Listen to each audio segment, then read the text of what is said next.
ان کے دیوانے کو بس ان کی زیارت چاہیے، دیکھ ہی کے مسکرا دیں گے فرشتے قبر میں۔ استاد الاساتذہ مقدوم گرامی قدر حضرت مفتی محمد عبید اللہ صاحب الاسدی شیخ الحدیث جامعہ عربیہ ہتھوڑا باندھا سے گزارش کروں گا کہ حضرت والا اپنے مواعظ حسنہ سے مستفیض فرمائے۔ اس کے بعد دستار بندی ہوگی اور حضرت مولانا قاری سید حبیب احمد صاحب مدظل العالی جو ہم سب کے بڑے اور مخدوم ہیں، انشاءاللہ حضرت کا آخری خطاب اور دعا ہوگی۔ الحمدللہ وکفا وسلام علی عبادہ الذین اصطفیٰ، اما بعد۔ قال اللہ تبارک و تعالی وذکر فإن الذکریٰ تنفع المؤمنین۔ بزرگوں، دوستو، ہماری یہ مجلسیں صرف اس لیے منعقد ہوتی ہیں کہ ہم مسلمانوں کو یہ بات یاد دلائی دی جائے کہ مسلمان کیا ہوتا ہے۔ مختصر لفظوں میں مسلمان اللہ کو مانتا ہے، اللہ کی مانتا ہے، اللہ کو مانتا ہے، اس کا یہ عقیدہ ہے کہ اللہ اس کائنات کا خالق ہے، اس کے سارے معاملات اسی کے قبضہ قدرت میں ہیں، چھوٹی بڑی ہر ضرورت، ہر مشکل کو پورا کرنے والا اور حل کرنے والا وہی ہے، وہی ہے، وہی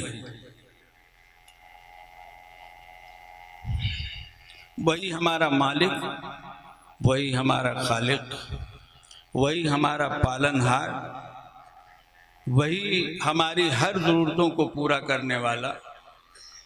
اور جب یہ بات ہے تو وہی اس بات کا مستحق ہے کہ گردن اسی کے لیے جھکائی جائے، سجدہ اسی کے لیے کیا جائے، ہاتھ اسی کے سامنے اٹھایا جائے، اپنی ہر ضرورت اسی سے مانگی جائے اور اسی کے ہاں درخواست لگائی جائے کہ وہ ہماری ضرورت پوری کرے۔ یہ تو ہے اللہ کو ماننا۔ اور اللہ کی ماننا، اللہ کی ماننے کا مطلب یہ ہوا کہ اللہ نے جو زندگی ہم کو عطا کی ہے دنیا میں، جو صرف اس لیے دی گئی ہے تاکہ اس زندگی سے فائدہ اٹھا کر ہم اپنی آخرت کو بہتر سے بہتر بنا سکیں۔ ہم جس مقصد کے لیے اللہ نے ہم کو پیدا کیا، اس مقصد کو پورا کر کے دنیا سے اس طرح رخصت ہوں کہ اللہ ہم سے راضی اور خوش ہو اور اس کی طرف سے بڑے بڑے انعامات ہمارے لیے رکھے جائیں۔ اللہ کی ماننا، کسی بھی معاملے میں اللہ کے حکم سے ہٹ کر کسی دوسرے حکم کو ماننے کا سوال نہیں پیدا ہوتا ہے ایک مومن کے لیے۔ اللہ نے ہم کو دنیا میں پیدا کیا، دنیا کو ہماری ضرورت بنایا،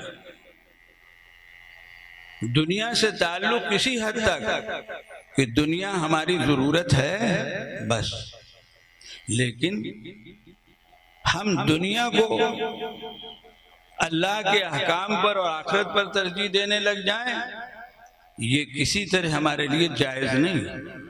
کہیں قرآن حدیث میں دنیا سے تعلق، دنیا کی کمائی، دنیا کے رشتے، ان سے محبت، دنیا کی چیزوں سے محبت، ان چیزوں کی برائی نہیں آئی ہے، نہ ممانعت آئی ہے۔ برائی اس کی آئی ہے کہ جب موقع پڑے تو ہم دنیا کو آگے کر دیں، دین کو پیچھے کر دیں۔ خود ان کان آباؤکم وابناؤکم واخوانکم ایک آیت ہے بڑی جس میں اللہ تعالیٰ نے دنیا کی بہت سے اہم رشتوں کا تذکرہ کر دیا اور ان تمام چیزوں کا تذکرہ کر دیا ہے جو ہم دنیا میں چاہتے ہیں، جن کی ہم کو ضرورت ہوتی ہے۔ اللہ نے یہ نہیں کہا کہ ان سے محبت نہ کرو، یہ کہا کہ اگر ان چیزوں کی محبت اللہ اس کے رسول پاک صلی اللہ علیہ وسلم کی محبت سے زیادہ ہوئی تو اپنا انجام سوچ لو جا کر۔ بس اس بات کا یقین رکھیے کہ اللہ نے جو ہم کو دین و مذہب دیا ہے، اس سے اچھا دین و مذہب کوئی نہیں ہو سکتا۔ آج تمام آوازیں لگ رہی ہیں، تمام آوازیں لگ رہی ہیں، جو لوگ واقف کار ہیں جانتے ہیں۔ کہیں عورت پردے میں رہ رہی ہے تو مسلمان پیچھے ہیں، بعض لوگ تو آگے بڑھ کر کہتے ہیں کہ مسجد میں نہیں عورت آتی اس لیے مسلمان پیچھے ہیں۔ کوئی کہتا ہے کہ مال نہیں ہے مسلمانوں کے پاس، کوئی کہتا ہے کہ تعلیم نہیں ہے، تعلیم سے ترقی ہوتی ہے۔ ایک مسلمان کو یہ سمجھنے کی ضرورت ہے کہ ترقی مسلمان کی کس تعلیم سے ہوتی ہے اور ترقی کا مطلب کیا ہے۔ لوگ آگے بڑھ کر یہ بھی کہتے ہیں کہ حضرات صحابہ کرام تعلیم کی بدولت، سائنس اور کیا اس کی بدولت انہوں نے ترقی کی، دنیا پہ چھا گئے۔ اب تمہارا ایک ذہن بنا ہے، جو جی چاہے کہہ دو۔ صحابہ نے ترقی اس سے نہیں کی تھی، صحابہ نے تو ترقی کی تھی اللہ کی 100% اللہ کی ماننے کی وجہ سے کی تھی۔ اللہ کا اعلان ہے اپنے کلام پاک میں کہ تم ہمارے بتائے ہوئے طریقے پر چلو تو ہم دنیا کا اقتدار تم کو دے دیں۔ اور اللہ نے کہا ہے کہ ہمارے بندے جو ہمارے بندے ہوتے ہیں، جب ان کو دنیا ملتی ہے تو دنیا میں دین نافذ کرتے ہیں۔ وعد اللہ الذین آمنوا منکم وعملوا الصالحات لیستخلفنہم فی الارض کما استخلف الذین من قبلکم۔ اس وعدے سے بڑھ کر کوئی وعدہ ہے جو لوگ ہم کو سناتے ہیں، ہم مسلمانوں کو سناتے ہیں؟ اللہ کیا کہہ رہے ہیں؟ جو ایمان لائے گا، عمل صالح کرے گا، سچی پکی ایمانی زندگی گزارے گا، اپنے آپ کو اللہ رسول پاک صلی اللہ علیہ وسلم کی ہدایت کا پابند بنائے گا، اللہ کا وعدہ ہے اللہ ان کو دنیا دیں گے، دنیا کا اقتدار دیں گے، دنیا کی حکومت دیں گے۔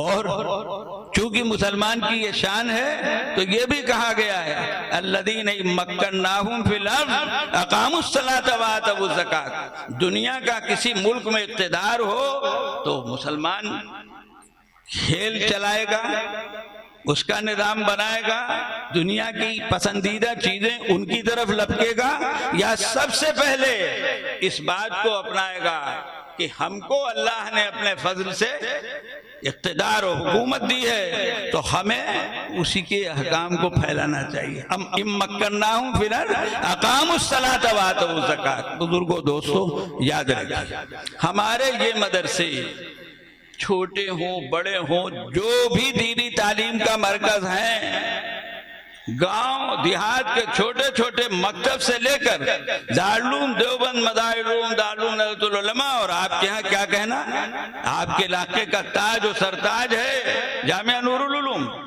ان سب کا کام کیا ہے؟ ان سب کا کام ہم کو یاد دلانا ہے، اے مسلمانوں تم کیا ہو، تم کو کس طرح رہنا چاہیے۔